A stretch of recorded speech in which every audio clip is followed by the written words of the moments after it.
Nous avons vu dans la dernière vidéo qu'il était impossible de placer, diriger ou envoyer sa voix quelque part dans notre instrument, dans notre corps.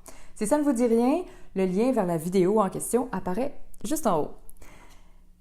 Ce qu'on se pose maintenant, aujourd'hui, c'est si je n'ai pas cette possibilité-là, si je n'ai pas ce pouvoir-là, mais où est-ce que je peux en trouver? Nous avons dit que l'air s'adaptait, s'ajustait complètement au moule, au cadre, à la forme qui le contient. Si je ne peux pas guider l'air, je peux tout à fait décider, choisir, exercer des actions pour changer, modifier, ajuster ce cadre selon ce que j'ai besoin, selon le résultat que je veux obtenir. Si je sais quel changement, quelle configuration, quel cadre va donner quel résultat, bien sûr.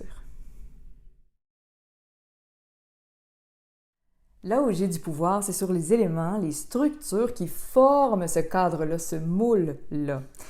Les plis vocaux, notamment, en font partie.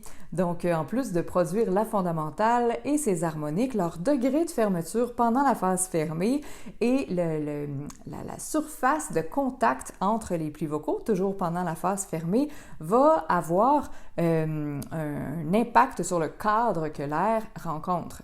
Ensuite, l'espace disponible ou non disponible entre les faux plis vocaux, selon leur configuration sur le continuum rétraction-contraction, va aussi avoir un impact certain.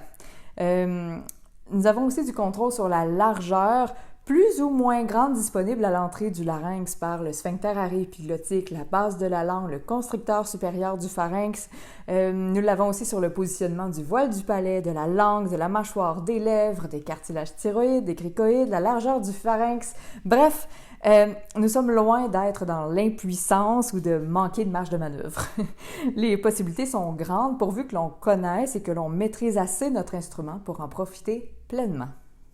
On trouve souvent ça tout à fait normal pour les autres instruments d'apprendre qu'est-ce qui fait quoi, qu'est-ce qui sert à quoi, comment, les rudiments techniques, etc. Mais on dirait que pour la voix, comme c'est quelque chose qu'on utilise dans notre vie de tous les jours, on est moins porté à aller dans ce sens-là, c'est-à-dire qu'on a souvent tendance à passer à côté, à le négliger, à l'oublier, à le banaliser, etc. C'est étrange un peu. Pourtant, c'est un instrument comme les autres et même encore plus délicat comme il est carrément à l'intérieur de nous. Si vous voulez gagner ce pouvoir d'action-là, il y a un terrain de jeu vocal plus vaste, plus sain, plus fiable. Pas de secret. Hein? On l'apprend, on l'entraîne et on fait des liens rapprochés avec la musicalité et l'interprétation. Et ça, c'est notre spécialité au gym vocal. Venez nous voir!